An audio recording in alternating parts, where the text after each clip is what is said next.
Welcome back to the episode, to the show. Fuck! Fuck it! I'm keeping it. We've already tried this once. Fuck it. I'm keeping this one in. Hello, everybody. Welcome back. Hi! Welcome to the show. I'm Putty. That's J-Bomb. This is J-Bomb and Putty Save the Planet. It's a real fucking shame that I can't get the intros right tonight. Damn it! Putty can't introduce our show tonight, so welcome to J-Bomb and Putty Save the Planet. I don't know if that will be, because I won't remember it, probably. It should be in the final episode of the year, but damn it, fuck! God, I was so pumped up, ready to go, like, oh man, we got so much shit to do, which we do, by the way, we'll get to that in a minute. Got so That's much what it is. shit to You're do. so excited, you can barely contain yourself. Yeah, and then we fucking start, and I just turn into a dingleberry. Just a little... Start, you go, what do I say? What do I do?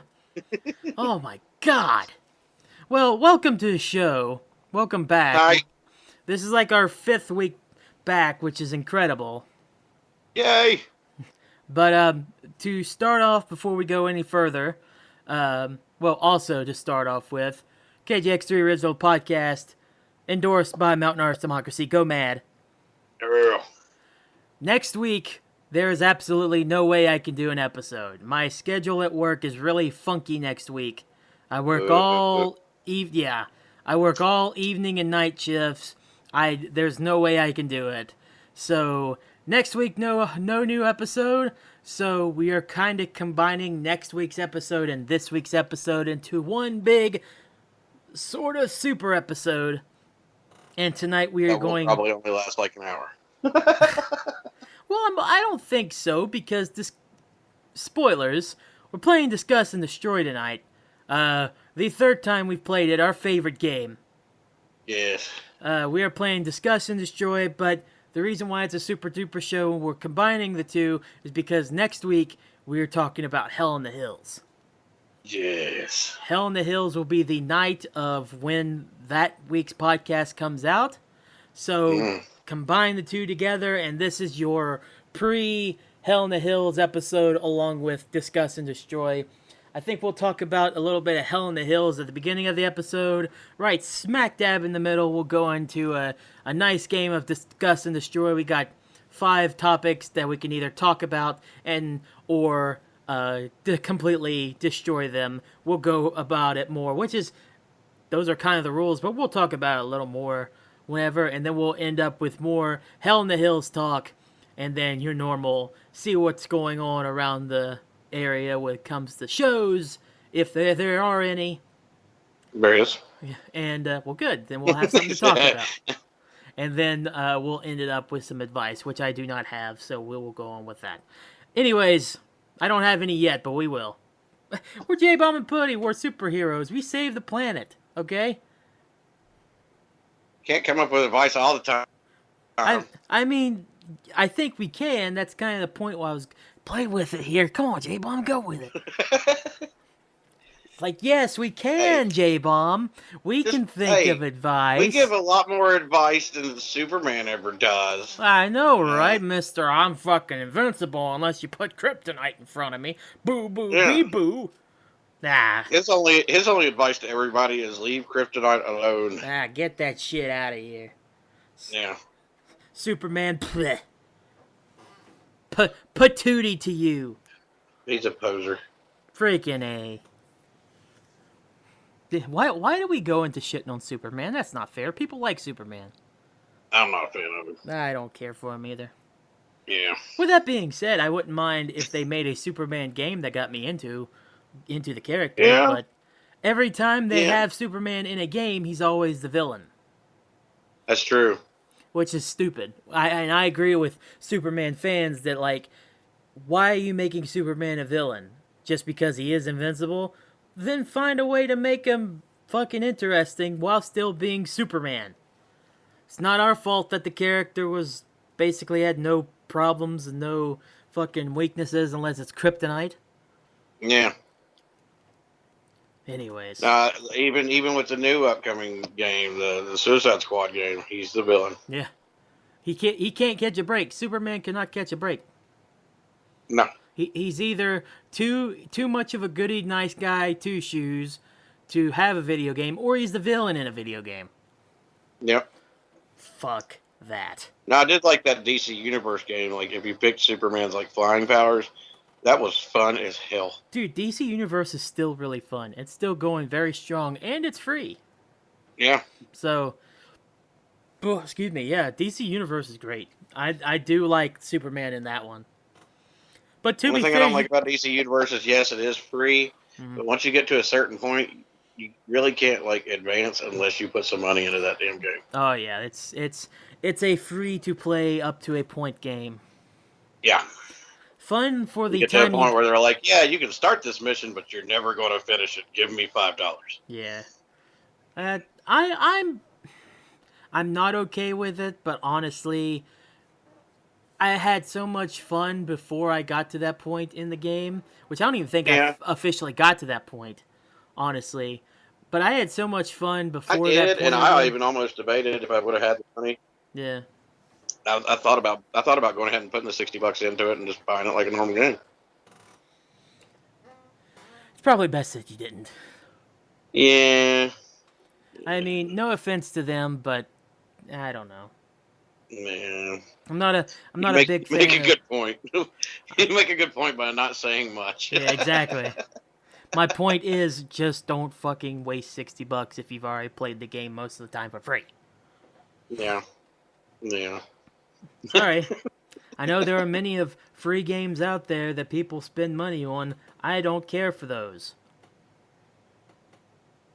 It's all right. No, nobody plays that game listening to this anyway. That's true. No one listens to this anyways. I was about to say nobody's listening to this. So shit. Well, hey, let's stop dogging on ourselves and let's get into this Hell on the Hills pre-show. Woohoo! Because Up in the Hills 5. the 5th anniversary of Hell in the Hills back at our location there. Yeah. Did we talk about where it was last time? Or we just kept it discreet We compared. didn't. I mean, we kind of talked about what the place was and like kind of where it was, but Okay, like we weren't addresses or nothing. you Well, know? right, yeah, we don't want to give out. Well, this is where this exact location is. No, Yeah. it's a private party, which we will talk about though, as if it was an actual event, which it is for us. But you know what I It mean. used to be a public event until 2 years ago. I think it's kind of hard for this to be a public event anymore, though.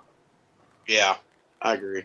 Like, if they want to do As Mad big as Fest, the club is not, there's just because if you want to do Mad Fest and let that be the big public event for everyone, Yeah. do that. But Mad Fest, I really do agree. It's at the perfect time of year where it's Halloween. People, mostly adults, but people want to go out, have fun, party, get shit faced. Let's be honest, Yeah. and Oh, hell yeah. and have a good time before the holidays come and make everyone depressed. yeah. I mean, they're We're not gonna try gonna, to drink ourselves numb before Christmas gets here. yeah, for sure. I mean, Christmas don't make me depressed. It makes me super duper happy until after, and I'm just like, fuck, it's not holidays anymore. Damn it. I mean, Christmas makes me happy when I watch my kids open their presents. Mhm. But when I watch them open their presents, I'm like, damn, that was a lot of money. That's what I was mostly mean. Like, a lot of people have to spend money at this time and have time, and it fucking sucks. Yeah. Like I just dropped $60 for 3 kids' costumes, and Yeah. I'm good.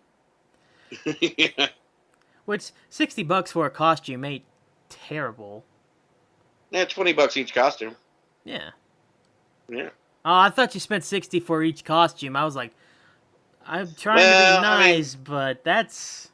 Yeah, that's a lot of money. You pay... I mean, technically, I spent more than that, but like my oldest daughter is going to be Harley Quinn, Mm-hmm. so I got her the outfit that was $20, but buying her the spray to color her hair and the face paint, I Yeah. probably dropped about 30 on hers. My son's going to be Mario, and in order for me to get free shipping, I had to add like another $13, and it just so happened for $15 I could add on the Mario gloves which did not come with the costume. Oh, there you go. So yeah, his cost about $35, and then my youngest was easy. She wanted to be Vampirina, and that was like a $15 costume.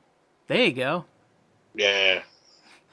What you're basically saying is instead of spending $20, you spent $30 per kid minus the $15 purchase. Yes. Pretty much. I'm just talking about the costumes in general. Dude, Not Mario. the extras. I like the Mario idea. You should go as Luigi. I thought about it. Dude, do it. You know, come to Hell in the Hills as Luigi. I can't. Well, you came for a little bit last year. I did. I didn't even remember I was Spanky last year from Little Rascals. Yep. And that's because me and Travis and Lexi usually we come up with a group costume idea to come to Hell in the Hills. Mm-hmm. This year Lexi was like, "Sorry guys, I got my costume. Y'all just y'all are on y'all's own." So me and Travis are still going as a group costume. And Oh shit! Yeah, it's gonna be awesome. I am looking forward to hearing about how that goes. We're gonna be awesome. Now, when it comes to Hell in the Hills this year is unlike any other that we'll probably ever have to experience. I think social distance. Well, when it comes to health things or whatever, it's mostly a lot of people can go outside. It is a nighttime thing, but it's out in the middle of BFE. Yeah, middle of fucking nowhere. Yeah, exactly. So there will be some stuff to do inside, but I think maybe more this year, people will be outside. But mostly everything that they have down there is outside. So yeah, a lot of people are outside. Yeah. The Mad Out of Quarantine thing we did there. Yeah. I barely went inside. I was up on that top deck playing chess with Blackbeard most of the night. Yeah, so there's plenty of space. If anybody's worried about, they're doing some kind of party and there's not going to be social distancing. Yeah, there will be. It's mostly outside. It's fine. Mm-hmm. That'll be fine. With that being said, I am, like I mentioned last week, I am sorry to report that I will not be going. And, yeah. I'm heartbroken. It sucks. I want to. Don't get me wrong. I want to go. I understand the reasons. Yeah, I've talked about it here and there, and I don't know if anything will change my mind. If so, we'll hear about it on the after podcast. But yeah, it sucks. For now, for sure, I'm not going, and I hate it because Hell in the Hills is fun. But last year, I left early. Yeah. I don't know what. Last year when you was the magician, right? Yeah, I went as like a faceless magician. Heck, I fucking had a mask then before this whole mask thing really started going on. I was ahead of the curve. Yeah. Hey, if any holidays, COVID safe, it's Halloween because most people are wearing masks. Yeah, because you can wear a mask and whatnot, dude. I 100% agree with that. Yeah. So, so you know more about it right now than I do. Who are the bands performing? Because there will be a couple of our Mad endorsed bands at the show or at the thing. So it's three of my favorite bands, actually. 3 of my favorite Mad endorsed bands. Yeah, who are they going to be? Abandon the Ship, which is our faithful listener Creatures band. There we go. Sever the Wicked, mm-hmm. which is my best bud Travis's band. Probably my favorite band in Mad. They are badass. Mm-hmm. And Hangman's Ghost, our very own Skinner's band. So.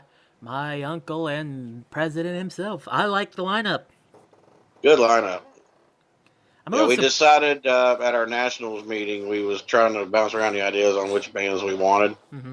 And we decided to leave it up to the club this year and say, hey, tell us your 3 favorite picks. And then Travis went through everybody's votes, and those were the winners. I'm surprised Betty isn't in there. A lot of people voted for Betty, but in the end, those 3 took more votes than Betty. That makes sense. Yeah. Betty's a good band, though. I like Betty. Unless you want to squeeze in a fourth there, I mean. Yeah. I know we didn't really want to overdo it on bands either. If you put in 3 and they all have like a 40-minute set, 40-minute set, plus, tearing down equipment, setting up equipment, plus, we always do our little ceremonies at Hell in the Hills. Yeah. You're talking about 3-4 hours already gone by. Well, even then, it's like, this isn't going to be a short part thing. Oh, no, it's all-nighter. Yeah, it's an all-night thing, so might as well have as much fun with it as possible and go as long with it as you can. Yeah. So, I know but that also, I know it's already structured. There's alcohol going around. Yeah. By the time the third band's done, there ain't going to be a band that's sober enough to play. Well, that is also true, and I know that the structure's already there, and 3 is a good solid number. I'm just thinking about it more just like, you have all night, you're gonna be there for a while, no one's gonna leave unless they're sober.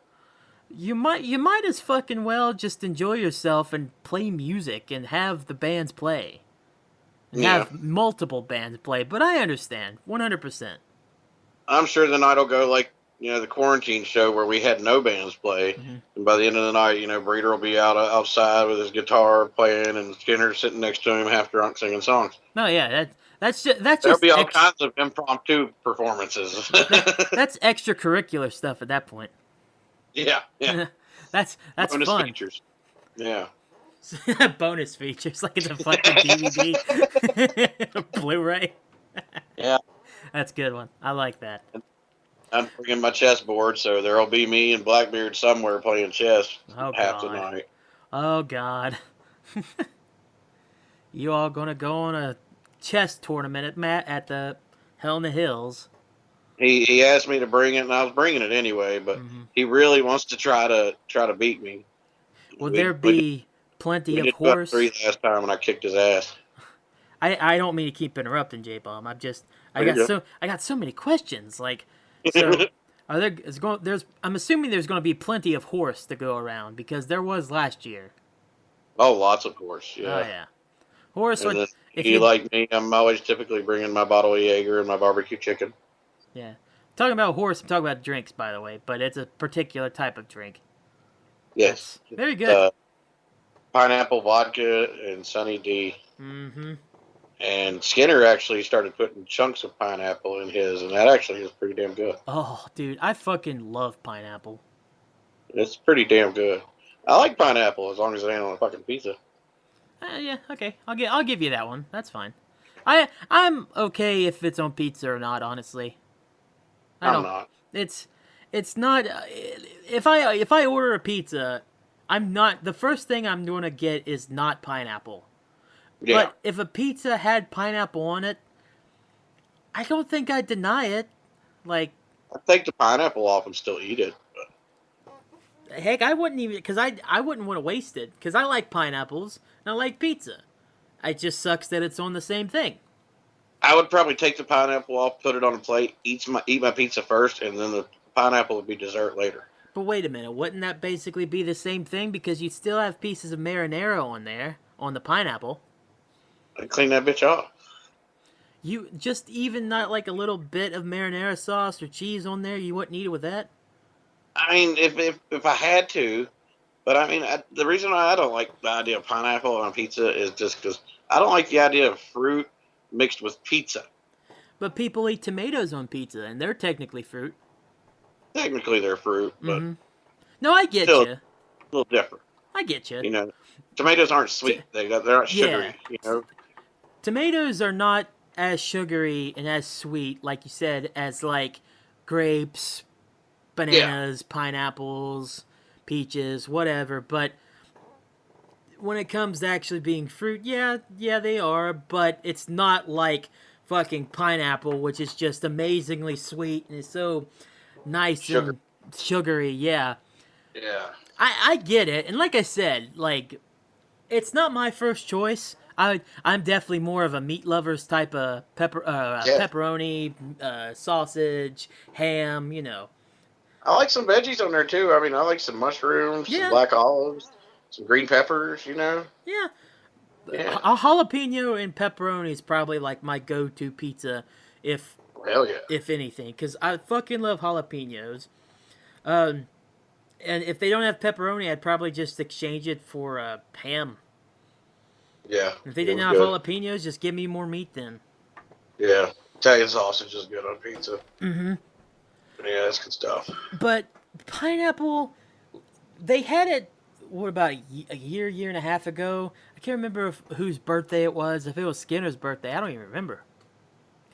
But they had it there at this pizza place we went to, and Skinner had me try a slice of it. I'm just like, I don't hate Mhm. it. I But you're don't. not going to order it yourself. No, I would never order myself a pineapple pizza. But if I was offered a slice of pizza, I probably wouldn't say no. It's like I told Travis one night. We were sitting around drinking, and we got on the subject of pineapple and pizza. And I was like, where do we draw the line here? What's next? Oranges on pizza? Honestly, dude, Grapes? I would try it. I mean, the only time any of that belongs on a pizza is if it's one of those fucking dessert Yeah, pizzas if it that was like a Pizza fruit Hut makes. pizza, yeah. Yeah, with the little graham cracker crumbs on it and fucking icing and shit. Then it's all right. But I think pineapples too are just a little bit more tangy than those other ones. Yeah. So I think they could work because you're not going to see like blackberries on pizza. No. That just doesn't work. That fucking sounds I don't know. disgusting. Some asshole might do it one day. Oh, I'm pretty sure there's somebody because everyone different strokes, different folks. I think Yeah. there are at least one or two people out there that like strawberries on pizza. And I pity them. But pineapple, I think, of all fruit, minus tomatoes, obviously, I think that's probably the one fruit that I could see working the best. Yeah. And I think that's why there's so much of a debate. And I don't understand why people get so mad about pineapple on pizza. It's just like, it's just fucking pineapples. It's because it's the Hawaiian pizza, Yeah, it's a Hawaiian pizza. That's it. Hawaiian pizza is pineapple and ham. Yeah. Sometimes they substitute the ham with chicken. Yeah. There's nothing wrong with Hawaiian pizza. Last I checked, my name wasn't Dwayne Johnson or Roman Reigns, so I'm not Samoan, and I just don't see it. But you don't have to be Samoan to see it. You just eat it and you're like, this ain't bad. I've tried it. I tried it. It ain't my thing, man. Okay, I don't blame you. Your uncle made me try it. Actually, we had a nationals meeting like a year ago, and he no- ordered pizzas. Have you noticed that both of our stories of how we tried pineapple on pizza came from Skinner just being like, "Hey, try this." Oh yeah, you he's noticed the that? biggest advocate for pineapple on pizza. I always like trying to be middle of the road on literally fucking everything, and I'm once again right here. Like, it wasn't bad, but like you said, it's not like my top choice. It's not even one I'd probably choose normally. Yeah, it's not like you're going to sit around and be like, "Hey, let's order a pizza tonight." Like, I know, let's put pineapple on it. Yeah, I agree with that one, because when you think pizza, you think the cheese, the pepperoni, maybe sausage, Yeah. maybe ham. You don't think fucking pineapple. No, But is that a stigma, though? yeah, we don't think pineapple on pizza, but Skinner is like pineapple, pineapple, pineapple. I hope that he brings, along with his horse, a big fucking, like, 16, 18, 20-inch pineapple pizza. Yeah, he might. That would be... Skinner, if you listen to this, bring that pineapple pizza. That would be... that would be funny. Yeah, Just, and even if you don't listen to this, Preacher's going to hear this and call him out on it. Yeah. I'm kind of hoping that in some way this message goes to Presidente. Creature, you hear us? Spread the word. You there, Creature? Hey, Ghoul, can you hear me? can you Ghoul. hear us, Ghoul? Creature? Lulu? Hello? Now, Lulu will never be like Skinner. Putty and J-Bone said you need to bring a pineapple pizza to Hell in the Hills. Because Lulu can't stand it just as much as I can. I don't get it. It's just pineapples on whatever. All right, we got too much other things to worry about than fucking pineapple on pizza. Why the fuck did we get into this conversation? I love when we go off on our tangents. Why did I start this? This is all my fault, J-Pop. Why, God? Why? Did you start this? I can't remember. I'm pretty sure I did start it. I don't know. Oh, well. But, we'll continue talking more about Hell in the Hills at the end because I think it's time for our favorite game. Yay. It is Discuss or Destroy. Yes. I feel like I always call it either Discuss or Destroy or Discuss and Destroy. What do you want to, like, set in stone call it? Discuss and Destroy or Discuss or Destroy? Honestly, I guess it would more be like Discuss and Destroy, because even the stuff we discuss, we usually end up destroying it too. Yeah, that's true. Discuss and Destroy. So, here's how this works. It's a very simple game. And it sounds like almost like a Metallica song. That's true, yeah. Very simple game, if you even want to call it a game. I have 5 topics here on a spinning little wheel online that I have ready for J-Bomb to listen to. He has seen for sure one of them that I know of, one of the articles in full, because I sent it to him. The other 4 are completely random, and I don't know if he's actually looked into them or not. The one you sent me, I didn't actually read the article in full. I just read the headline. Ah, okay. Well, then all 5 are at least different articles, so there could be something interesting about it, more so than the title itself. I will... Even the one I know the title of is still a mystery to me, and I'm kind of curious. Well, it's going to be all random, and if you hear this wheel spin, I'm not sorry. Fuck you. I tried to turn the sound off on that, but it didn't work. You should have the sound on for that, or at least edit it in later. Well, it is on. It is on. I wasn't able to turn it off, but hopefully, well, now that you say that, I hope it's on. Yeah, I'm just picturing the Wheel of Fortune sound, you know? That's what it is, because it's a wheel. Yeah. So, yeah, so we're basically playing Wheel of Fortune. Whatever topic it lands on, I will give J-Bomb what the headline of it is, and then I will give him the option to either discuss it or destroy it. But like J-Bomb said, sometimes when we discuss them, we destroy it anyways, and sometimes whenever we just choose to destroy it, we'll end up talking about it a bit more. So, it really not really much is a game. There's no prize winner or whatever. There's no big crescendo climax moment. The 2 we decide to discuss, we discuss at a great length. Yeah. And the ones we decide to destroy, we still talk about it for a minute, and then we're like, all right, let's go. So, if you want to say there is any type of winner or loser, it's us winning about not having to talk about some of these, or us losing by the fact that we had to talk about some of these weird stories. And yes, they are weird news stories. I should add that in too. They are weird news stories as well. I think it's more us winning because we're playing our favorite game, yeah. And it's all of our listeners losing because they have to hear us talk about it. Well, you know what? I think we all win because either way, we play our favorite game, and the listeners get to listen to some rather interesting podcast shit. I mean, if they're still listening, they're obviously interested. So. Well, we actually have to have listeners to be able for that to happen. Yeah. Yeah. We suck. My dog don't count because he ain't even listening. J-Bomb, you ready to get into this? Let's do it. All right. Let's see what our first... Should I tell the short little names I have, or is that too much? No, let's just cover them when we get to them. Okay, we could do that. Yeah. All right. So we are going to spin it right now.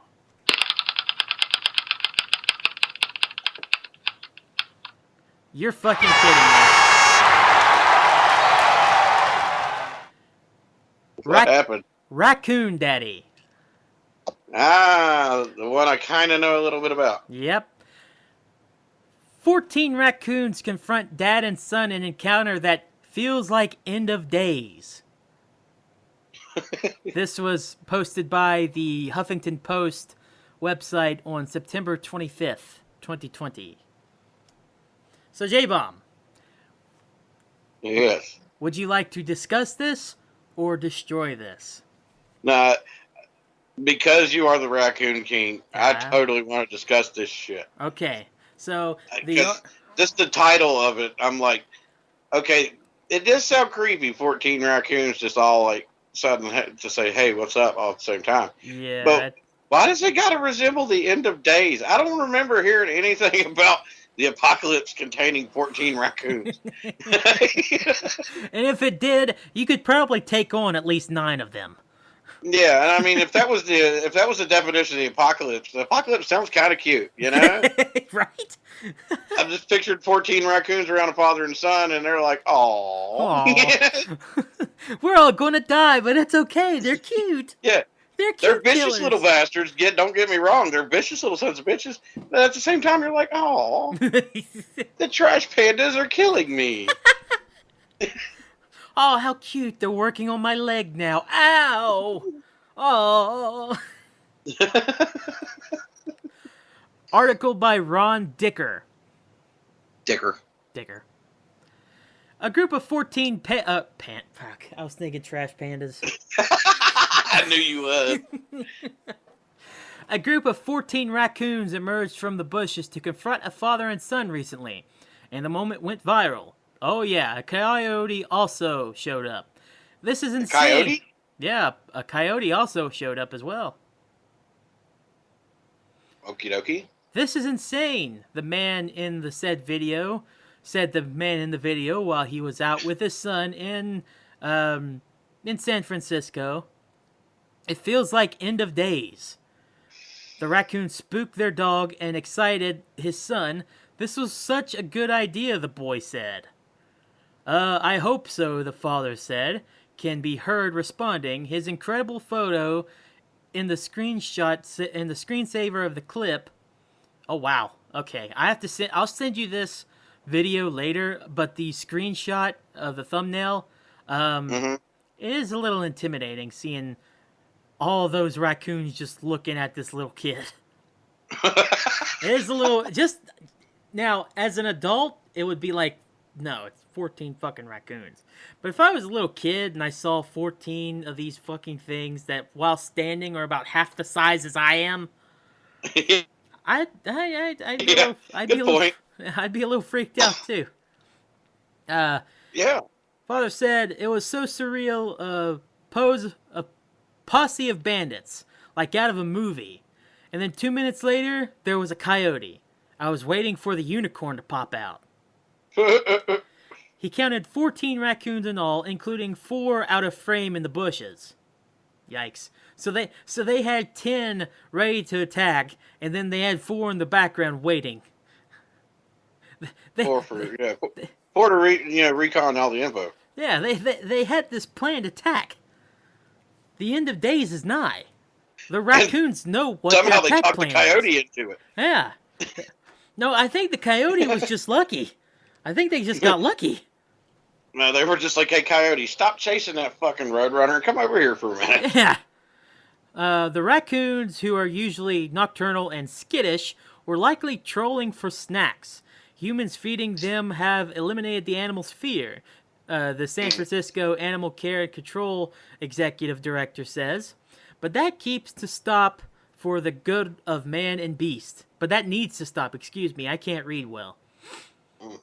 But that needs to stop for the good of man and beast. People think they're helping the raccoons. They feed the raccoon, but if the raccoon gets to be too aggressive, eventually the parks will have to trap them. And once they've trapped them, they have to euthanize because you can't relocate them. So it ended up in a little bit worse situation there, because yeah, that's not a good thing for people to feed the raccoons, even though people do it all the time. Because yeah, that is a thing that can happen. But that's kind of like a what if, you know what I mean? Yeah. Or maybe it's a not now but when. I don't know. I mean, And coming from a guy that's in pest control and have dealt with raccoons, most of the time raccoons in the daytime is not a good thing anyway. Yeah. I will say that. A place like San Francisco, I'm guessing it is probably more common because people feeding them. Mm-hmm. But yeah, they're still wild, dangerous animals. Yeah. So I mean, yeah, even me as a grown ass man, I know one raccoon can tear your ass up. Mm-hmm. So yeah, 14 of them might be a little intimidating. Of course, I'm going to field goal punt like 7 of them before they get a shot on me. Yeah. Yeah. And But don't raccoons it's kind of have creepy. don't raccoons have rabies too? I mean, They can, yeah. some of them can. That's when they say, well, like for areas we live in, rural areas, they say you see a raccoon in the daytime in a rural area like this, chances are he has rabies. Oy. Yikes. The last one I seen outside, he looked like shit, and I rolled my window down, and he was like 20 feet away. Like I was pulling out of a customer's house, and he was just sitting on the side of the road, just chilling, and he looked tattered and torn all to hell. And I just rolled my window down, and I was like, "You okay?" And this fucking raccoon starts darting at my truck, dude. Oh God! Flipping the fuck out, and I'm like, "Yep." I rolled my window back up, and I was like, "Okay, number for animal control, because this is not my fucking job." Yeah, yikes. They did end up coming and shooting him. That's unfortunate, but whenever they're like that, they can't. You can't stop them. No. And honestly, that sucks. I hate it, but it's like at the same time he was coming directly for you. Yeah. Yeah. But he also might have thought you were an attacker. I don't know. I don't know the mind of a raccoon. I'm the raccoon king, not the raccoon like Cesar or whatever the fuck. Yeah. Not the headmaster raccoon.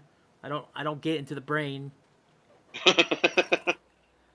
But yeah, I'll send you that video once we're done with the podcast. The thumbnail alone is enough for make me even go, nope, I'm out. Yeah. Nope. And I'll tell you right now, coyotes ain't nothing to be fucking with. Now I know in California, coyotes are pretty common during the daytime. Yeah. But last year I shot a deer, and by the time I tracked it down, it was dark. And I was dragging her back to the house, and I got surrounded by coyotes. They were yipping all around me, dude. And that was some nerve-wracking shit right there. Yeah, like 3 or 4 raccoons in a group, that might make me start going, ugh. But one coyote would automatically make me start thinking, is it time for me to run? Yeah. I started hauling ass. Yeah. By the time I got to my house, I was so out of breath, like I thought I was going to just fall over and die. But that's just because I didn't stop moving. Yeah, I don't blame you. I wasn't leaving that deer behind either. Mom said, well, why didn't you just leave the deer and get your ass home? I was like, I ain't letting them bastards have my deer. I had a knife on me and a 22. Shit. They come at me, they're going to die because I want to keep my deer, man. Anything for a hunter's deer. Hey, I shot it. I tracked it. I'm keeping it. I don't blame you. That's funny to me. But yeah, that's... But Mom's looking at it like I'm a complete psychopath. Mom's like, yeah, I would have left the deer. I don't know. The fucking coyotes. Yeah, and you could protect yourself. Yeah. I think you made a ballsy move, but overall the right move. I didn't get attacked by coyotes. There you go. Yeah. And I got to keep the deer. I call it a win. So the one that you know is already over with. Yeah, so now the rest are also prizes. Oh yeah, I'm kind of happy this one worked like that because there are a couple on here that, oh boy. And I only get to pick one other one to discuss, right? No, you can discuss each one of them if you want to. You can either discuss them or you can destroy them and move on. Okay. That's how the game works, J-Bomb. We've done it twice now. This is the 3rd time. I know, but we've always done you pick 2 and you destroy 3, so I was just checking. That's how it ended up being, but that's never been the rules. Okay. Yeah. Well, we never wrote down the rules. Because there really aren't rules other than, hey, Here's a topic. You want to talk about it? If not, fuck it. Let's move on. That's the rules. I like how plain and simple you put that, my friend.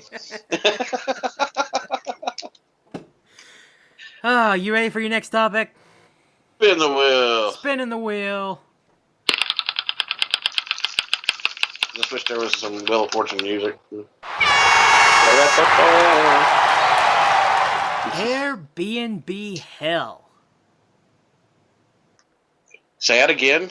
Airbnb hell. Okay, well, let's hear the headline.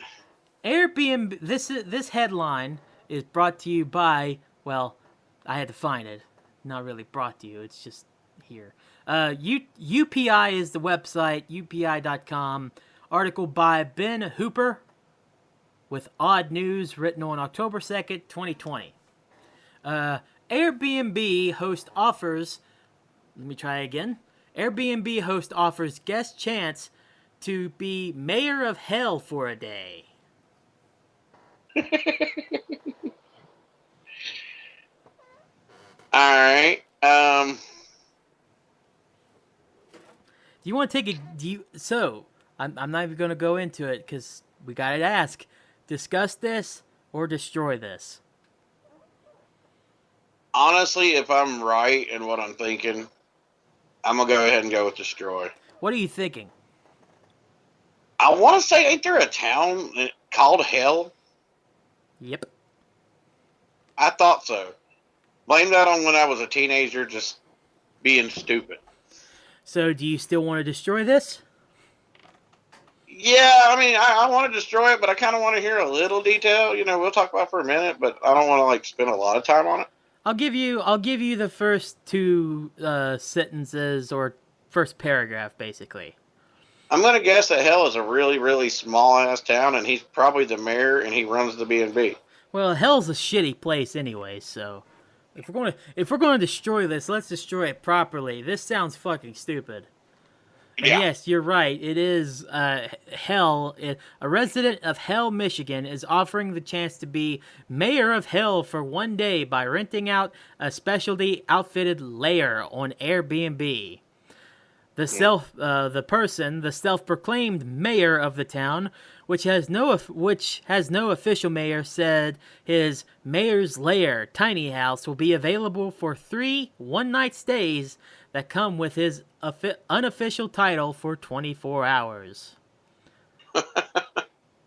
I will say the little I'm glad we picked destroy on that. The little tiny house is kind of cute. The picture on it. If I sent you the links though, spoilers. He has the links, but I told him not to look at them.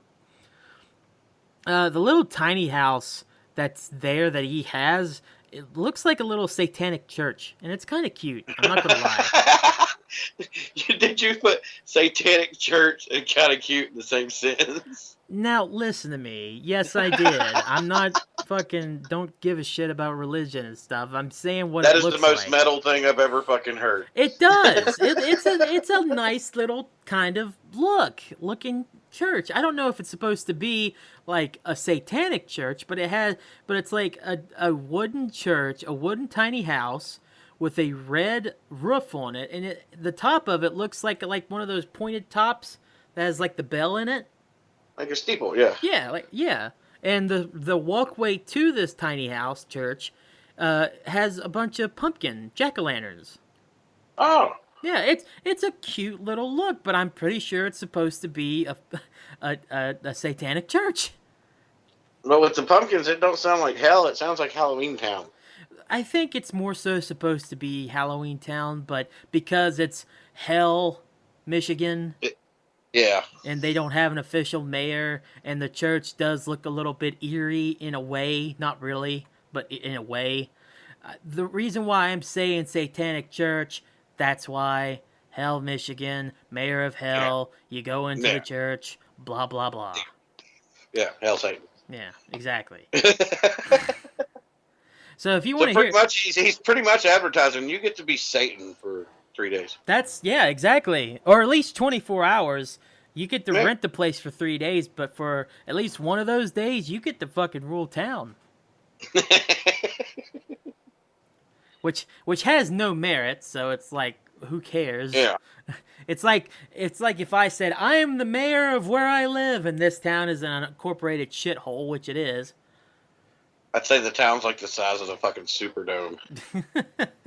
If that. Yeah. It's like, well, you really carry a lot of mayoral merit to your name there. Like, it means shit, so whatever. Yep. But it's a sort of cute story, but fuck it. I don't like it. I'm not a fan. No, move on. Mayor of Hell for a day. Good on ya. Whatever. Destroyed. If they would let me back to my random name picker, it'd be nice. There we go. So we got rid of one, and we talked about another. Raccoons in the Satanic Church. What a weird episode. And there were 3. And yeah, and we still have 3 more, and I think the weirdest story is coming up. It depends on where the wheel stops. It's true. You ready to spin it again? Spin that son of a bitch. Let's do it.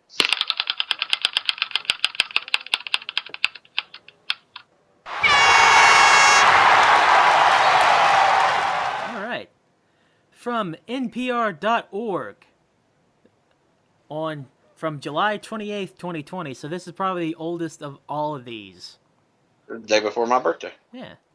From July 28th. From NPR, the person that wrote this is named Bill Chappell. Hi, Bill. Hi, Bill. Emus have been banned for bad behavior, a hotel in Australia's outback says. So, J-Bomb, discuss or destroy? I kind of want to discuss this a little bit. All right. Just because, is there hotels where emus are allowed? In Australia, would you be surprised? True. 2 emus, siblings Kevin and Carl. I can say the names because they are emus. Are now banned from a hotel in a tiny town in Australia's vast outback. Raised by an animal rescuer, the birds are usually a friendly and wide-eyed source of entertainment. But then the emus learn to climb the stairs. Ooh. The new skill gave the birds access to the pub of the hotel. Once inside, they unleashed a long-legged brand of chaos. They snatched toast and french fries away from customers. One of the birds even went behind the bar. A stern response was required. Emus have been banned from this establishment for bad behavior, a sign now says at the stairs leading to the hotel's pub. The message asks any human visitor replace the emu barrier when they enter. All right. So there's like a giant baby gate keeping emus out.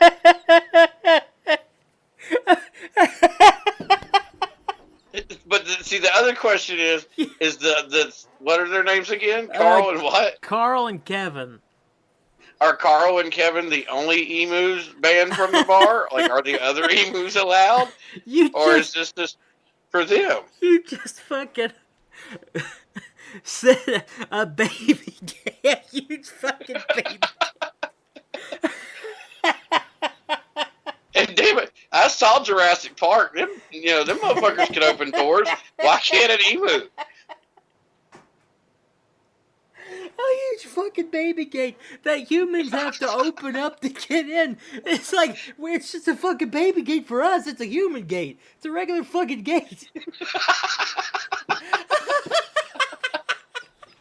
Question I'm having though is, what if you have too many drinks at the bar, and you get to the gate to open it, and there's like 13 emus standing there, like, hey, holy get fuck. in. Holy fucking shit, I'm still on the baby gate thing. Why is that so funny? Because I think it's so funny to me because I can imagine just people like these putting up this fucking baby gate for emus, and then regular people are just trying to come in. They're just like, you can't fucking get over this. You seen how tall emus are? They're about as tall as we are. Maybe taller. The fuck? This isn't a baby gate. This is a fucking gate. You put gates up so we couldn't get into your establishment, assholes. I was about to say, I think emus are taller than us. Yeah. Yeah. What the fuck did you help? Yeah. We put the sign up, but we're not quite sure whether they're able to... Oh my god! God, are you actually reading the article when you're saying this? We put the sign up, but we're not quite sure whether they're able to read or not.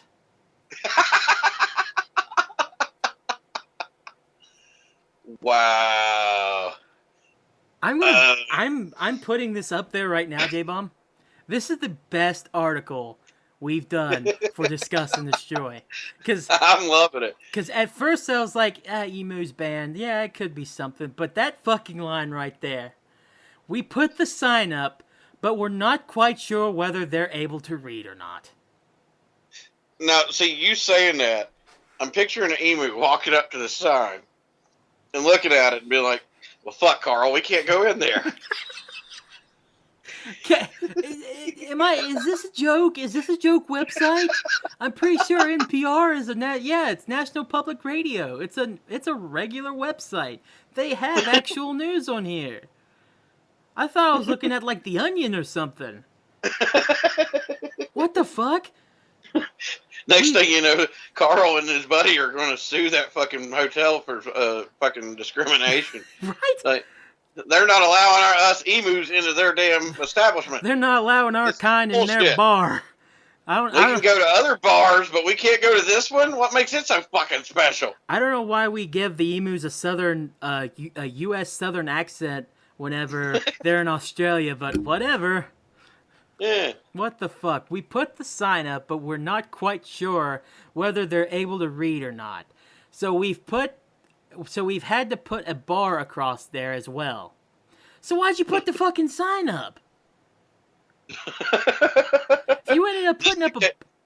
Well, I mean, imagine being an emo, being like, you know, I've been going to this bar for years, and then, you know, you walk up and there's a gate there, and you're like, what the fuck? You're thinking... there so the emu could look over and be like, oh, okay, well, we're not allowed here anymore. You're taking this way too serious, J-Bomb. They're fucking emus.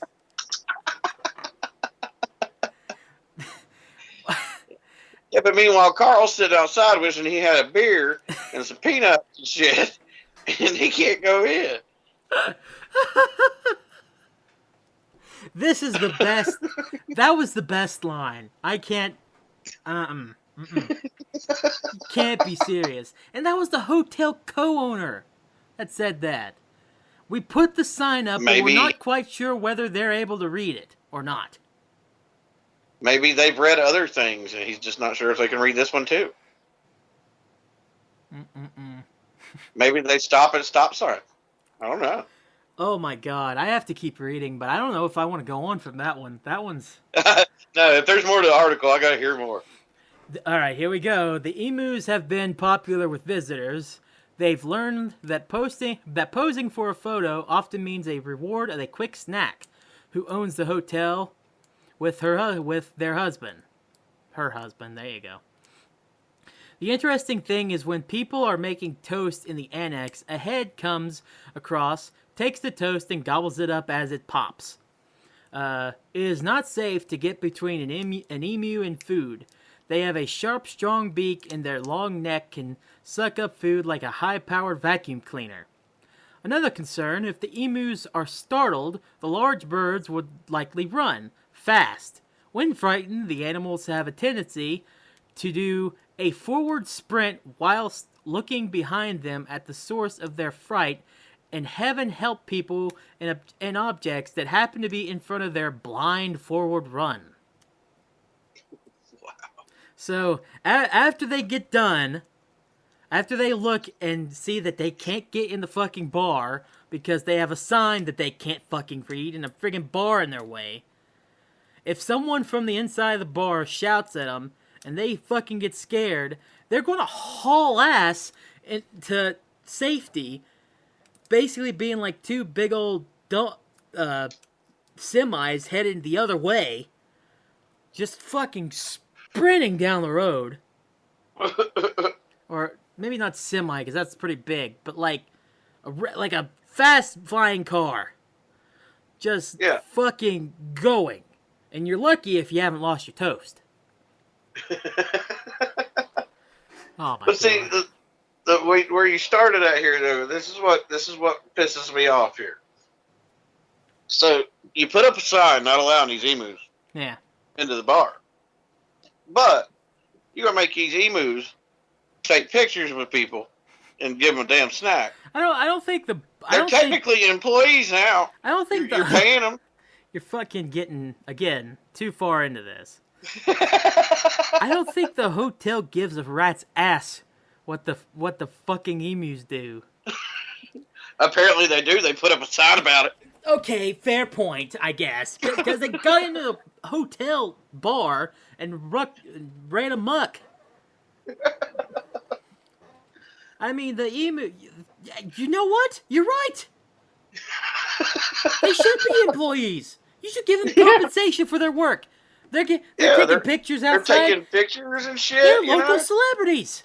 Yeah. They're local fucking celebrities. And these people are keeping them out of their bar. I'd be pissed off too. That's what I'm saying. Then meanwhile, Carl's like, okay, I just took a picture. Can I get in the bar? No. What the fuck? Fuck. I work all these hours for you all. Yeah. I spend all my money. You think money. I'd like standing out here taking pictures with these pricks? Fucking tourists. Despite the birds' transgressions, 2 survivors of a nest full of eggs was found abandoned. All their brothers and sisters have since moved on. The pair have endured themselves to the locals and visitors alike. Until recently, the emus had been kept at bay by cordons? I don't know what that is. Cordons that were erected around the back of the hotel. Then, they're birds. Then the birds were... Oh, the emus are birds. I'm fucking stupid. I thought I was talking about cordons. I don't know what that is. Yeah, they put 2 birds to keep those 2 birds under control. There's a birds to antagonize them, tell them to calm the fuck down. There's a bird sitting on the back of the emu going, chill, chill. Kevin, you don't need that beer. Put it down, Kevin. You've had enough, Kevin. Then the birds worked out how to use the 3 stairs leading up to the pub patio. We didn't think they could climb Oh my god. We didn't think they could climb stairs. A resident who raised Kevin and Carl. The animals made several cameos in that segment, lunging in front of the cameras to grab pieces of bread. There's an interview on the website, on the NPR website, that you can see the birds. Now, the owner's hoping the birds won't figure out how to maneuver limbo style under the rope and up the stairs. You're fucking... Crowding isn't normally a problem in the pub, after all. That town has a population of fewer than 20 people. Oh, wow. But as is often the case with wild animals, there are other issues, literally. If they had control of their bowels... Yeah. The emus would be welcome inside. They're a tad incontinent. Even with the chance of foul behavior. Emus are... Fucking article sucks. Foul behavior. I love it. Emus are generating interest online from people who said they want to visit the outback town. Many also said they're thankful for a bit of comic relief. The country is needing this with our COVID crisis. There's not the ABC journalist who wrote this could not stop laughing, nor could I. I mean, it is funny. I'll give it that. This article fucking sucks. Yeah, but what gets me is the people that raised these 2 emus are like, I don't know if they can go upstairs. They didn't think they could climb stairs. Okay, I've seen a mouse go upstairs. You think that fucking big ass bird can't go upstairs? So, how many weird ass things have we pointed out in this article alone? The A lot. fact that the hotel manager thought that the They didn't know if fucking they could emus read the could sign. read. I'm still Yeah. trying to I'm trying to process it, J-Bomb. I'm sorry. I'm taking a while. Yeah, I feel you. The fact that the emus got in the bar in the first place, the fact now that there is a bar in the way and the hotel people are worried that they will limbo underneath the bar. The fact that the only reason why they are not welcome in the bar is because they shit everywhere. And then the Now, fact... to be fair, though, it's a bar. I'm sure there's been plenty of humans go in there and not be able to control their bodily functions. I was thinking the same thing. You cannot tell me that humans haven't shat their pants in there too. Yeah. And they're allowed back in. Themselves. Yeah, at least pissed themselves. And they didn't put up a bar that said, no humans allowed. Yeah. So, two highlights of this for sure. The two best quotes of our entire podcast, I think, to this date.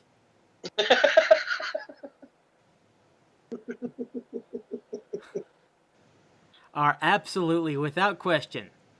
We put the sign up, but we're not quite sure whether they're able to read or not. And we didn't think they could climb stairs. Yeah. If this episode goes as like the top favorite episode for everyone, like if people look back on 2020 as shitty of a year it is and think of our podcast for some reason and be like, you know, there's a lot of shit that happened. They were gone for like 2 or 3 months. But that fucking Discuss or Destroy 3, man, that emu story made it worth it. Hey, if there's a couple people at work next week that's sitting around, you know, in the break room going, man, I heard this really funny ass podcast about these fucking emus, then I can die happy, man. I honestly wish I would have known about this story before because remember, like I said, this was written in July. The end of July. So this has been known for quite some time that it happened. I've never heard this story. And I am 100% happy now that I did, especially the reactions of the people around. That's the funny, because the emus getting in the bar of the hotel, that's somewhat funny, you know, I can find comedy in it for sure. But the fact that the fucking people thought the emus could actually read and that they didn't know if they could climb steps, you can't write anything better. You can't make yourself write something that gold. You have to live it. Yeah. You couldn't make this shit up. I don't want to go on with this because I feel like we're beating a dead foul.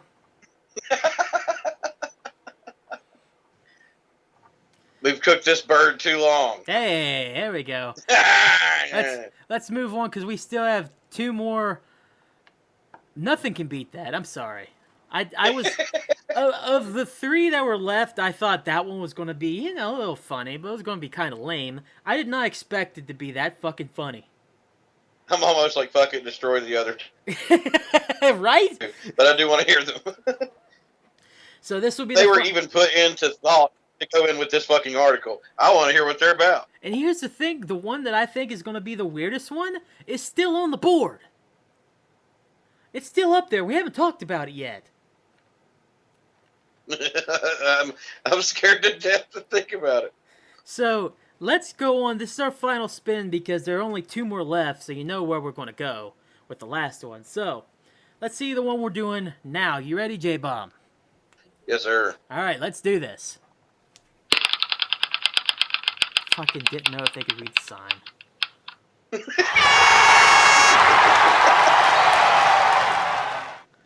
Well, strap in, J-Bomb. I would say I'm ready, but I'm not sure. Strap in. From the Huffington Post from September 18th, 2020. I don't know who wrote this. Let me go down here really quick, see if I can find it. No. Well, it's from the Huffington Post in September 2020, September 18th. Man who made knife from frozen poo. Among 2020 IG Nobel winners. Wait, what? Nobel winners? Man who made knife from frozen poop. Among 2020 IG Nobel winners. Yes, Nobel. Huh? Oh, Would you like to discuss or destroy? I'm just saying the knife made out of frozen poo and Nobel Prize. I kind of want to talk about it a little bit. Here's the beginning little thing that says at the top of the article. Other IG Nobel winners include world leaders who think they're smarter than doctors and scientists. Yikes, I think that's a little dig there. A team of researchers who looked at why chewing sounds drive some people crazy. I mean, okay. There's a category like this?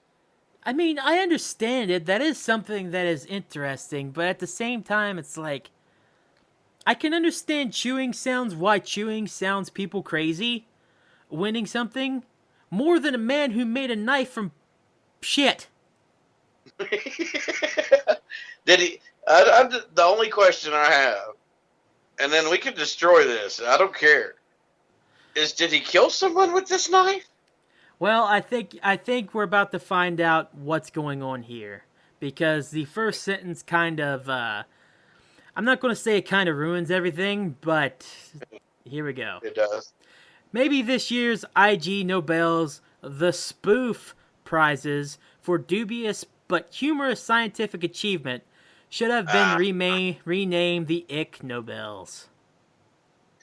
An anthropologist who tested an urban legend by fashioning a knife out of frozen human feces, and a man who found that spiders oddly give scientists who study insects the heebie-jeebies are among the 2020 winners. Because of the coronavirus pandemic, Thursday's 30th annual IG Nobel ceremony was a 75-minute pre-recorded virtual affair instead of the usual live event at Harvard University. Even so, it managed to maintain some of the event's traditions, including real Nobel Prize laureates, I can't read, handing out of the amusing alternatives. It was a nightmare, and it took us months, but we got it done. Said the editor of Annals of Improbable Research magazine, the event's primary sponsor. This year's winners also include a collection of world leaders who think they're smarter than doctors and scientists, and a team of Dutch and Belgian researchers who looked at why chewing and other sounds people make drive us crazy. Someone has been fascinated since high school by the story of an Inuit man in Canada who made a knife out of his own excrement. The story has been told and retold, but is it true? They and their colleagues decided to find out. An assistant professor, don't want to give out too much info about them, even though it's in the article, used real human feces frozen to minus 50 degrees centigrade and filed it to a sharp edge. He then tried to cut meat with it.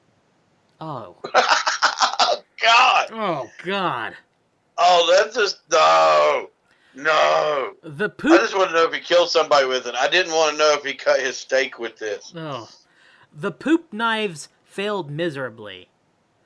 There's not a lot of basis empirically for this fantastic story. The study is a little gross, but makes an important point. There are a lot of narratives out there based on phony or unproven science. The point of this was to show that evidence and fact-checking are vital. Okay, so... I don't... Okay. I'm done. Yeah, that kind... I get it. It was important for that, but I understand where this article's going. Yeah. We really don't want to go into that. No. So, I just wanted to know if he stabbed somebody with it, and he didn't. No, he instead decided, hey, I'm going to cut meat with this fucking poo knife. God's sake, that's fucking gross. I hope they wore gloves. I hope the meat he tried to cut, he didn't eat it. Oh my god, gross. What a waste of meat. Using a fucking poo knife. Oh my god. Wow. I don't know why, but all of a sudden in my head, a line from The Walking Dead just popped in my head when he said, you know, if you're going to have to eat a shit sandwich, it's best to get it over quickly. That sounded like some like hoity-toity scientist that. I'm sorry if I'm calling him a name. I shouldn't, but it just sounded like some guy that knew the answer, but was just like, "I'm just do this study anyways, see what happens," and then tried it, and he was like, "Oh, I was right." I'm sorry, I didn't mean to call him a name, but come on. He's like, and you know what? Even though this was like completely ridiculous, I bet someone will write an article about it. And he fucking won a spoof award. I mean, even if it is a spoof, he won an award for it. Yeah. Like, even if it's not to be taken, like, too seriously, it's still science, and he did win something. So it's like, I mean, okay. I'm not gonna lie to you, J-Bomb. I did not know what the IG Nobel Prize was. I've never heard of that ever either. So all I heard when you said it was Nobel Prize, I didn't know what IG was. But when you said Nobel Prize, I'm like, this dude made a knife out of shit. Yeah, he better not got an actual Nobel Prize. I'll take the L on this one, just because this was definitely one of the times where the headline was just so outrageous. I didn't read the article myself. I apologize to anybody that if you thought we had integrity. There it goes. Wait a minute. Wait, anybody that listens to us, you thought we had integrity? What? Really? But that was just such a ridiculous one. I had to at least bring it up. Yeah. And the fact it wasn't the best one is incredible. I'm really happy. I'm going to go with I'm glad we destroyed. No, we actually discussed it. You chose discuss. Yeah, well, fuck. Now I'm saying destroy. All right, that's fair. Like, it's like we don't have fucking rules for this. No. I mean, we have rules. Actually, I said I just wanted to know. Actually, I said I'm fine with destroying this. I just want to know if he stabbed somebody with it. I think you said I want to discuss it a little more, and then you said that. Yeah. Let's get this clear. Let's get this fact-checking right, J-Bomb. I'm sorry. All right, you technical motherfucker. Let's go into this last one so we can talk about Hell in the Hills a little more. Okay. All right. 3, 2, 1. This is from... What? Are you kidding? I actually have an article from this site? I think I'm terrible. No, I'm not terrible. They're just as legitimate as all of them. From Fox News. You bastard. Madeline Farber wrote this. Just published 3 days ago. What is today? I can't remember. So the 5th of October, 2020, she wrote this. J-Bomb, this article is titled, Woman's Headache Caused by Tapeworm Larva in Brain, Case Report. Discuss or destroy? I mean, I already knew that was possible, so I'm going to go ahead and say destroy. Destroy it? Yeah. Okay. Tapeworm's thing if you get one. Yeah. So fuck. The woman was suffering from headaches up to 3 times a month. Yeah, so... I mean, the article starts out with just in time for Halloween. So they wrote it for the sake of like, oh, it's creepy. A tapeworm got into a person, giving him headaches. It's like they wrote it for something to gross you the fuck out. Yeah, probably. But it's like people have known that tapeworms are not something to be fucked with. No, they've never been a benefit to us, you know. Yeah. Yeah. So I gotta agree. I gotta destroy this one. I hope the woman is okay though. Like, yeah, definitely. let's not be assholes about this here. We don't wish harm on anybody, and if someone has a tapeworm in their head or a larva of a tapeworm in their head, get help. I don't wish a tapeworm on anybody's brain. No, not at all. Yeah. So, yeah, I hope she's okay. That was 3 days ago, so that's got to be ongoing for sure. I'm guessing. Yeah, so hopefully she's okay, and hopefully everything works out for her. But man, when it comes to discussing this, and we're just be like, what, a tapeworm? No, we're not going to do that. We're not shocked. No, that's unfortunately tapeworms can and do happen. It's just it's a thing you have to get taken care of immediately because those things will literally kill you. I mean, it's different because what is it? Usually, a tapeworm attaches itself to your stomach. Yeah, right? yeah. So, it is different, but still, tapeworms are dangerous. They're parasites. Yeah, there was a skit about. Maybe not tapeworms, but some form of like parasite like that one. Of all things, I remember Blue Collar TV because I remember I used to really like that show, and they had They had a really little funny skit where it was like a diet pill, but inside the diet pill was a tapeworm. So, and the woman was really wanting to lose weight, and she was really not really fat, but she had some meat on the bones. And then the next frame, she was like all fully nice and lean and stuff. But like the tapeworm or the parasite started taking over her body. So she would talk. And it's like someone would ask her a question like, do you like this party? She'd be all giggly at first. And then whenever the question was asked, she'd be like, yes, I like this party. And then there was like a piece of snack on the snack tray, and I think the tongue or whatever from the larva actually came out of her mouth and snatched up the snack.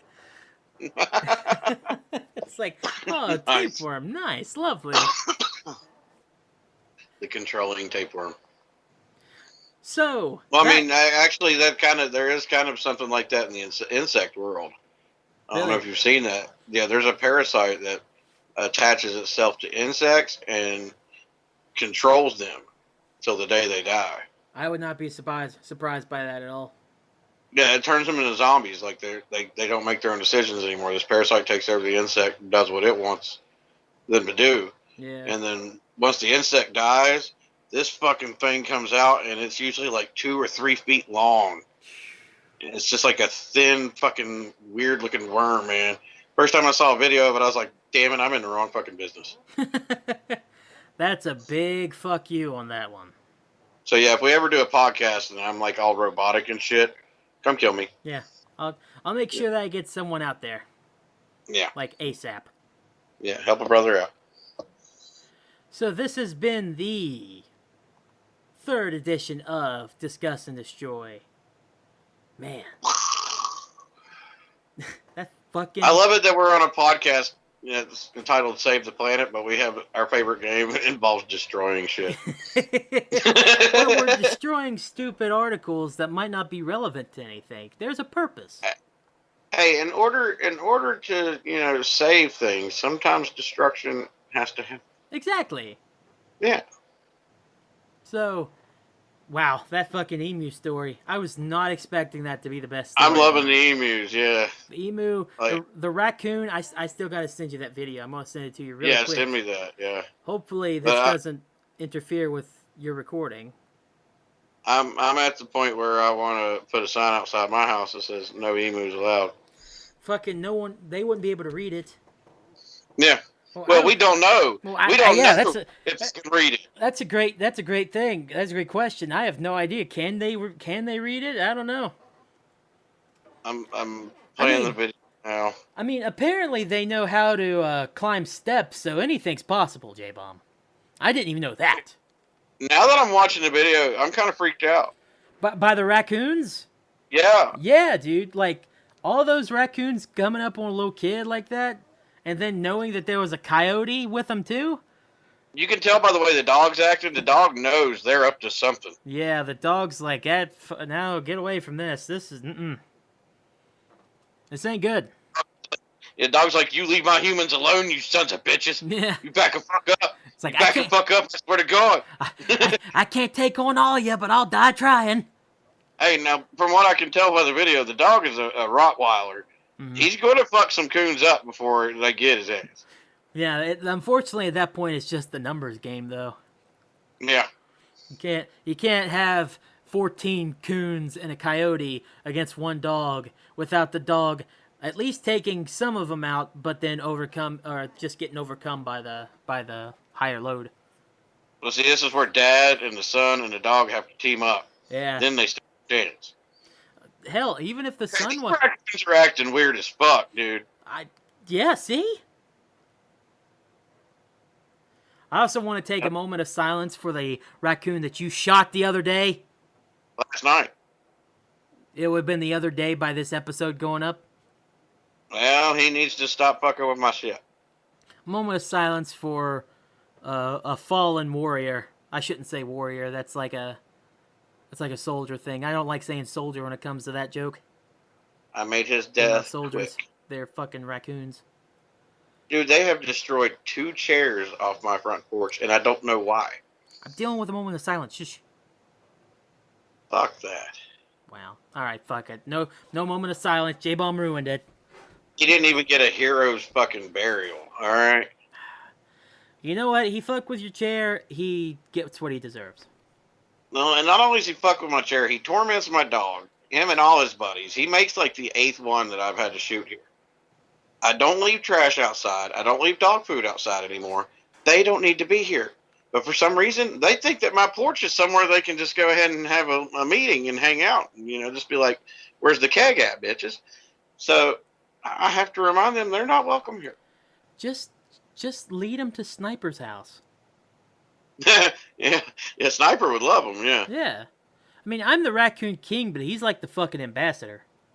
He's the Raccoon Pied Piper. Yeah. I mean, this motherfucker got him outside sleeping on his trash can and shit, and he's walking up petting them and shit. Like, I'm their king, but he can house them. I'm totally cool with that. Only thing I can say is there must be a big-ass difference between West Virginia raccoons and Virginia raccoons.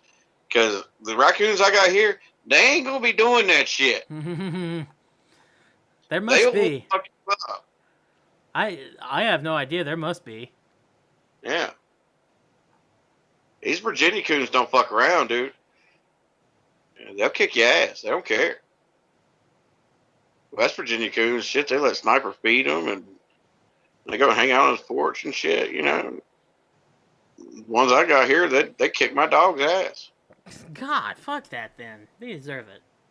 Well, see, my dog is terrified of raccoons, and he's a 100-pound pit bull. Oh my God. You know, the only thing I can figure out is when he was a pup, he got his ass stomped one night by some raccoons. And that's why he's scared of them. Because if a bear shows up here, he wants to fight the bear. And I'm like, dude, you're getting your ass in the house because that bear will kill you. Yeah. But a bear shows up and he's like, roo, roo, roo, roo, roo, roo. No, a raccoon shows up, he looks out the window and he sees it, and he's trying to get his big ass under my bed. And he's whining and shit. So he's been stomped by a raccoon before. That's pretty funny.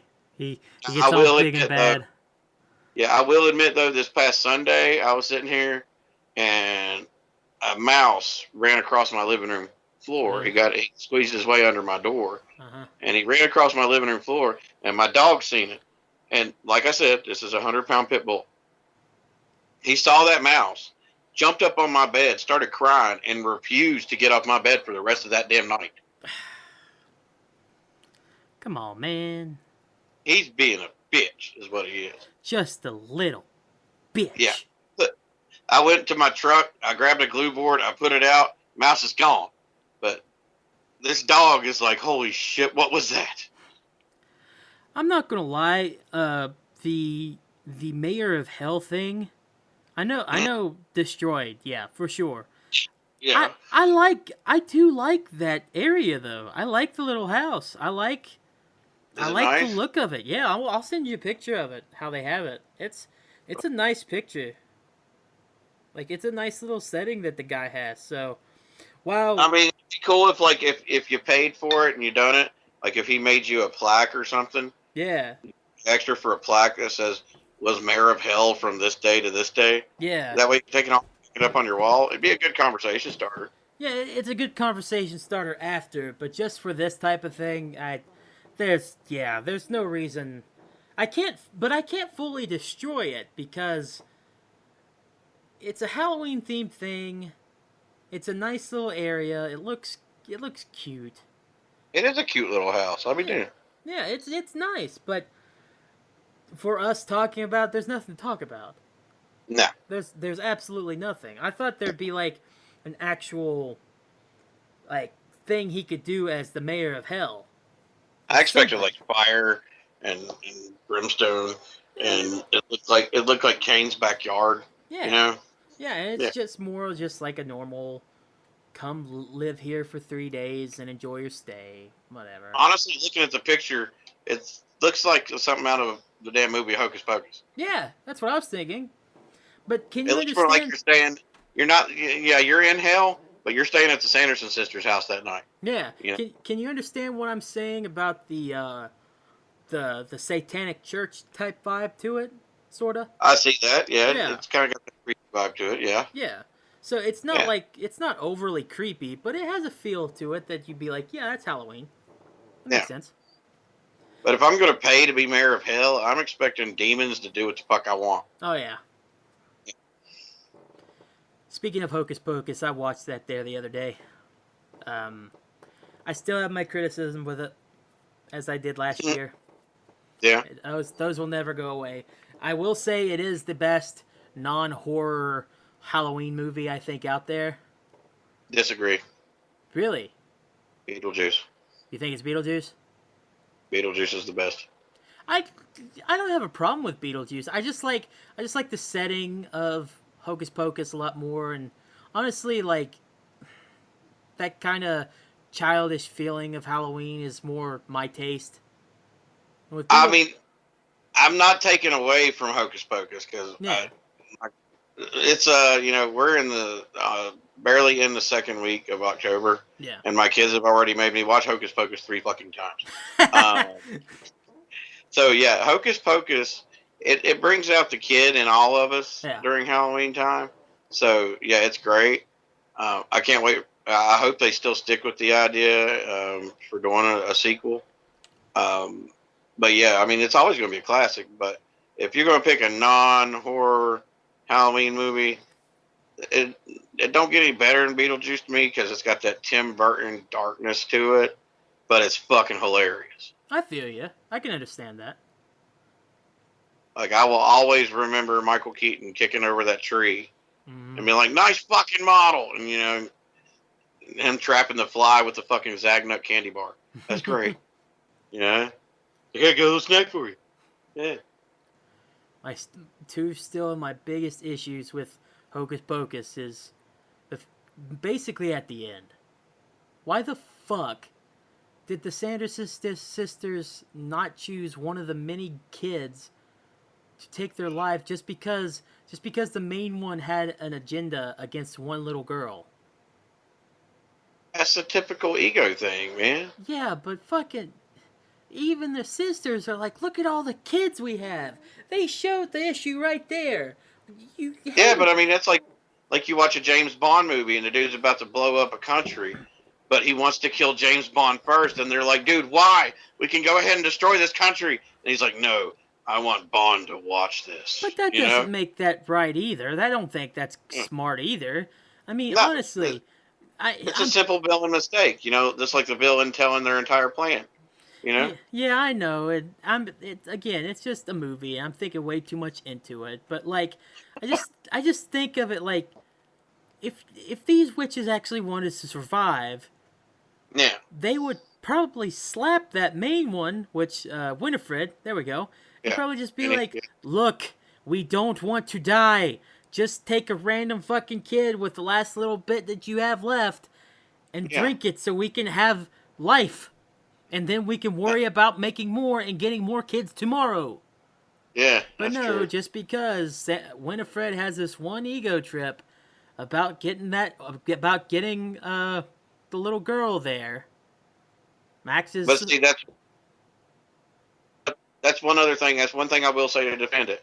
is that movie was all about Winifred's ego, just That's like with true. Billy. With Billy, you know, she was with Billy. He was cheating with Sister Sarah, and she fucking, you know, she sewed his mouth shut. And that's the other thing, though. Billy was going with them, even though he was reluctant. He was still trying to attack them until Max had the knife. And the only reason why he started helping them is because he was able to rip his mouth open and actually, like, tell off the Sanderson sisters, or at least Winifred. But see, that's the thing. How do you know he was actually chasing them that whole time to hurt them? Well, he wasn't like. That's a fair point. Yeah. But why would he even chase him anyways? Because they were his only hope to fuck up these damn witches. I don't know.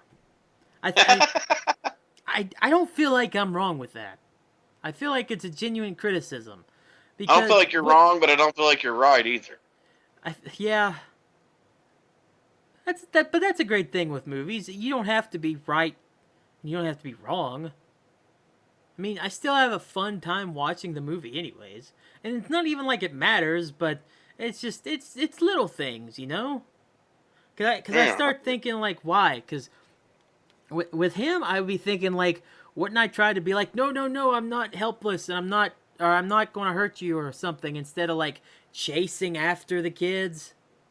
His mouth was sewn shut. He couldn't say no. No. I know that his mouth is sewn shut, but couldn't he just show it a little bit better? Like, no, I'm not trying to hurt you or whatever.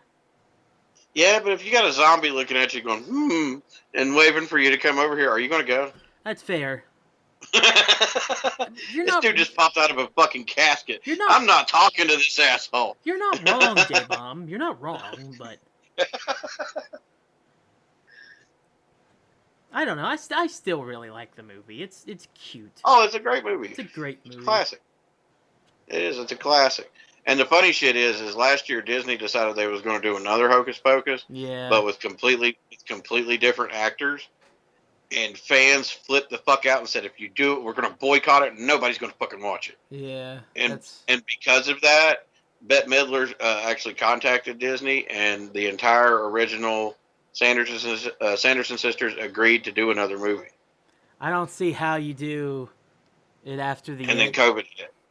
I don't see how you do it without the original ones. But honestly, how the movie ended, I don't see how you do another one unless they explained that before they went after the kids, a little time that they had before they went after, they put another spell that said they could come back. But no, because she didn't have her book then. No, yes, she did. If you pay attention, though, at the end of the original Hocus Pocus, at the end, the book opens its eyes back up. So what if the could conjure the Sanderson sisters back? That's a good point. So you think the book would just automatically do it? They wouldn't have to... Well, see, like in the movie, when they were trying to decide the punishment for the boy that they turned into a cat, she let the book pick his punishment. And the book flipped open and the book picked the page. So what if some asshole picks up the book and says, show me a spell that'll bring back the Sanderson sisters? That's an interesting point. Yeah. That is a very interesting point, J-Bomb. Right. I give you a +2 on that one. That is a very good one. But would that work? I mean, they're not the person that would say the spell is not a witch, though. I guess it wouldn't really matter, would it? No, it wouldn't, because didn't the older girl in Hocus Pocus, wasn't she trying to do a spell to bring the cat and let him rest in peace and shit? That's right. And then the cat jumped her ass for getting in the book because she could start some shit up. It was either, I think they were trying to find something like that, or they were just trying to look in the book to see if there was any kind of reversal. So, yeah. And then Binks jumped her ass and told them that they could stir up more shit than they wanted. You're right. You are right about that. Yeah. That's a good point. The one thing that bothers me, though, is, when they started with the idea of making Hocus Pocus 2, they did release a movie poster image. Mm-hmm. And it shows the Sanderson sisters standing in Times Square. That will be reworked. It would be kind of funny though, because if you remember the reactions in Hocus Pocus to like fire trucks and roads and shit. Yeah. Could you imagine putting them bitches in New York City? Oh my god. The That would be funny. The friggin' adult joke that whenever Winifred's like, we want children, and the bus driver's just like, it might take a few tries, but I'll try it. That movie was full of so many adult jokes that kids never got. Because, I mean, I watched that movie all the time when I was a kid. Yeah. And I never got those jokes. But as an adult, I'm like, holy shit, they really went there. I love movies like that I can rewatch as an adult and be like, wow, they slid that in there, and I was too young and stupid to know. Yep, those are good ones. Mm-hmm. Hey, let's go back on the topic of Hell in the Hills, because we're getting pretty late with this. Yeah, someone actually. Yeah, so with Hell in the Hills coming up, they are doing the auction of the Mad Guitar, which looks really cool. And I know you've already said it's your guitar. I want that fucking guitar. I have to give my Pineapple Award back. I want that guitar. Is the Pineapple Award up for re-election or recasting vote or whatever? Well, that's what we decided last year when, because I was the first ever one to win it. Right. They told me when they gave it to me, they said, well, it's not something you're going to get to keep. Every Hell in the Hills will be a new Pineapple Award winner. So I signed the award, put my name on it, what year I won it, and then I bring it back to the next Hell in the Hills for whoever gets it next. And he did add in a really cool rule, though, where I was the first one to win it. Whoever wins it gets to help decide who gets it next. There you go. So I already know who's getting it. Who's getting it? None of your damn business. Hey, if it's me, I would like for you to tell me. Well, if it was you, I still couldn't tell you. Yeah, you could. You could just be like, under the table type stuff. It's like, hey, Putty, you're in. Yeah, but see, we're doing an episode right now. It's going to go on Saturday, and Skinner be like, damn it, J-Bomb, what the fuck? Hey, listen, man, that's future J-Bomb's issue. That's not current Putty's issue. I'm just saying. That's Saturday J-Bomb's issue. Yeah, right now, who gives a shit, Who gives a shit now? It's not any of my goddamn business. I'm just saying. I'll give you a spoiler. I'm keeping it. Yeah. Bullshit. Bullshit. I want to. You're just but saying that because you can choose it, and you're just like, oh, I'll just choose myself. Fuck you. Yeah, well, see, I get to put in a vote, but there's still the top 3 puts in there. So. Yeah. But I was responsible for fixing it and making it better this year. And now wait a minute. If it's top 3, and then wouldn't that be like an even vote if 2 people vote for one and 2 people vote for the other? That's true. Is there a counter to this problem? I don't know. We didn't have that problem. All 4 of us picked the same person. Oh. Well, I think you all should think about that when it comes to next year then, because this year is unanimous. Well, maybe next year we'll let whoever wins this year be in it, and that way it's 5 people. Well, then just stop it with 5 then. Just you'd be out, and then the next year it would be the last year's winner and that current year's winner. And then bada boom, you got 5. Yeah, I like it. Put that in as my suggestion. I'm taking credit for that. Trademark, Putty. Was you there when I got it last year? I don't remember. Or you already left? I don't remember. I might have already left. The thing is, the Pineapple Award, you've seen it. It's a block of wood that says, Mad Pineapple Award. Yeah. And then there's a plastic pineapple that lights up that's on this block of wood. Yeah. What they did not tell me when they handed it to me was, oh yeah, we haven't figured out a way to actually make the pineapple stay on the piece of wood. So when they handed it to me, I thought the pineapple was attached. It's not. I almost dropped the motherfucker and broke it in 5 seconds. And Lulu was like, oh yeah, I forgot to tell you. We're going to have to figure out how to attach that to it. You mean to tell me they couldn't, bolt that thing down to a block of wood? Well, the thing is, for you to turn the light on and off and change the batteries, that pineapple has to still be able to be removed. Then don't have the block of wood. Just then don't have the block of wood. Just make it be the pineapple. Yeah, but then you can't document who won it on that pineapple. You could document it on the back of the pineapple. Why not? I've already fixed it. It's mounted to the wood, and all you need is a Phillips head screwdriver to take it off. That's silly. You can avoid the entire problem by either just putting it on there and just not having it light up, or just taking the bottom off and like putting like a little document thing on the back, because it's not like it's a real pineapple. No, it's not. I enjoy that they gave you the pineapple award and you fucking hate pineapple on pizza. Yeah. I feel It like was full of irony, I believe. like just a slew of irony there. That's really funny to me.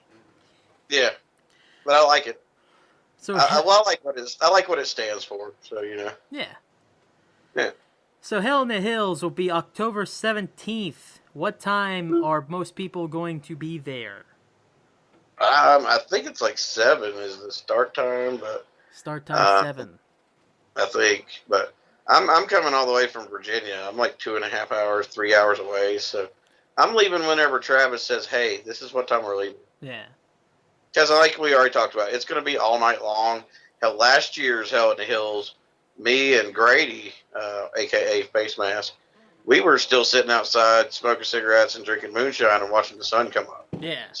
So yeah. it's going to be an all evening and all night thing. So yeah, no one has to worry about leaving as soon as they get there or anything like that. It's a come and stay as long as you want type deal. And if you're drunk, you're going to definitely stay. Yeah, I mean, I'm bringing my air mattress and I'm crashing there. Are there any more highlights you'd like to talk about from previous Hell in the Hills to get people hyped up for what's to come October 17th? Our MAD members, by the way, this is a MAD member-only event. If you're listening to this, if you are part of MAD, definitely come out and be there if you can. I know this is kind of weird for me saying where I'm not going to be there. But if you're not a part of MAD, you need to be hitting us up, because why the fuck ain't you? Yeah, become a MAD member. If you're an artist or just want to support the arts, become a MAD member. Exactly. Yeah. But yeah, are there any more highlights and stuff you'd like to share with everybody here on the podcast about Hell in the Hills before this? Because this is the 5th one. This is 5 years, dude. Half a decade. This will be my 3rd one. I was not a part of the club for the 1st and 2nd one. Yeah. Those were the ones that was actually they were at a bar or a venue, and they were actually, the public was allowed. The first one I ever came to was a private one. So from my experience, being at 2 of them, this being my 3rd, is just if they're in this club,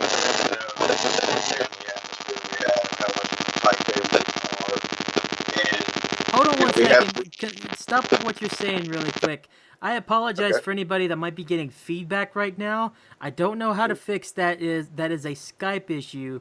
But if you're getting feedback and you're getting these weird sounds in your ears or what you're listening on, I don't know what that is. That is a Skype issue. I will attempt to work with that, but I don't know exactly what we just need to move to Zoom. I agree. But yeah, continue on, J-Bomb. I'm sorry to interrupt. Oh, you're good.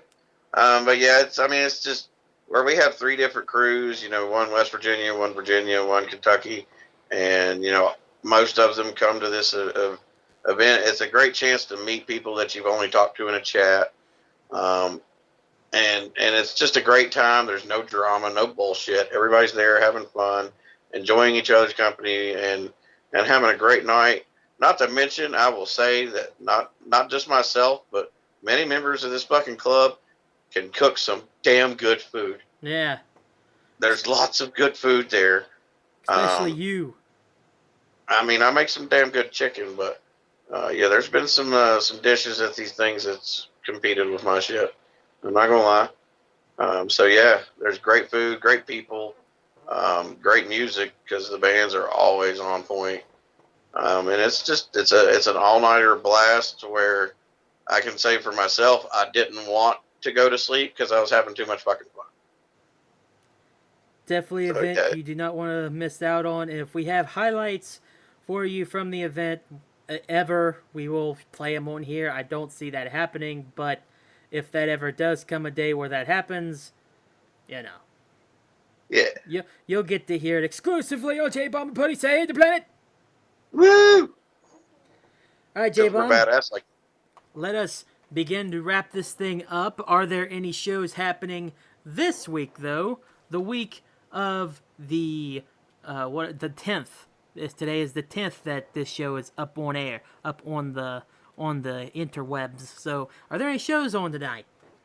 There is one show I was able to track down. It's actually in North Carolina, though. Wow. But actually, there is a Mad endorsed artist that's actually on this show. But it's at the Coyote Ugly, and Coyote Ugly presents a Metal Massacre. It's going to feature Midnight Massacre, Dying Oath, which is one of my favorites, Noxus, and Mad endorsed artist Push the Attack. It's going to be in Salisbury, North Carolina at 7 p.m. $10 to get in. Face mask and social distancing is required, and that will be on October 10th, which is tonight. Very nice. So yeah, go check it out. It's on. It's at 1840 North US Highway 29 in Salisbury, North Carolina. There you go. Make sure to go support our Mad artist and any local artist, actually. And I've actually checked out 3 of those bands. Midnight Massacre. For it to be October, if you can see a Midnight Massacre show, it will help put you in the Halloween mood for fucking sure. Mm-hmm. Dying Oath, same thing. You know, Mindy from Dying Oath, she's always got the like crazy contacts in and kind of creeped out. And they're a great band. And Push the Attack, you know, 3 members of their band are club members. 2 are prospects. And they're actually the band that's going to play at my private Halloween party here at my house on October 24th. So, yeah, they're a really good band as well. Damn, dude, friggin', we got Mad members starting to push out anywhere in this world. In North Carolina, damn. Well, dude, I mean, that's one thing I can say, like, with the crew I'm in, you know, I'm vice president of pretty much our Virginia crew, and we never thought we'd see what we've got to. Dude, we're, if all of our prospects patch in, we're going to have, like, 2 members left, and we're going to tie with how many members you guys got up in Hillbilly. Well, that's pretty awesome, I'm not going to lie. Yeah, me and Travis has been running this crew for over a year, and we took it from 4 people to, including our prospects, 32. There you go. Yeah. Nice. Amazing. Yeah. All right, well, unfortunately, I really do not have any advice. The only advice I will just say is everyone, I hope everyone's safe and just be kind to one another. I feel like that's a normal, like, mass media thing to say, but feel like I'm Ellen DeGeneres at this point, only with all less bullying. That was a joke. It's a joke, everybody. It's a fucking joke. I'm sorry. I'll probably cut that on post because I feel bad. Probably not, though. I'm keeping it. But, yeah. I don't have anything else to say. J-Bomb, do you have anything else to say? I mean, I'll give a little advice as well. You know, like we've discussed throughout the night, and actually throughout most of this month, October is a big party month for a lot of adults and, you know, children because it is Halloween. Mm-hmm. So if you are going to any awesome, kick-ass, spooky festivities, whether it be a private party or a haunted house or whatever, just be safe, be careful. Don't drink and drive ever. And yeah, and enjoy the season because this is my favorite time of fucking year. Yeah. I'm pumped and psyched. Yeah. So yeah, be careful, have fun this October. Our next episode will be on the 24th, so October will almost be over. That'll be the episode before J-Bomb and Putty save Halloween. Yeah. We forgot to mention that too. J-Bomb and Putty save Halloween will be on Halloween night, a special 2-part episode. Yeah. Where we are going to do half of it like we did Save Christmas, and then the other half we're going to screen a movie, which I think we're getting down close to the movie we're going to screen with you all, but we'll get there. We will let you know probably the day the episode comes out. Yeah. So you'll find out. We'll let you know right before we watch it. Probably, yeah. All right, J-Bomb, take us out. All right. So yeah, thanks for listening, guys and gals. If there's anybody here at all listening. But yeah, thanks for listening. Like Putty said, we won't be on next week, but we will be on the week after. So we'll talk to you in 2 weeks. Everybody be safe. Have a great next 2 weeks. That's about all I got to say, except for how I always end these damn things. So yeah, be safe. Have a great one. Happy Halloween, because all of October is Halloween to me. Spooky month. And what? Spooky month. Stay metal, guys.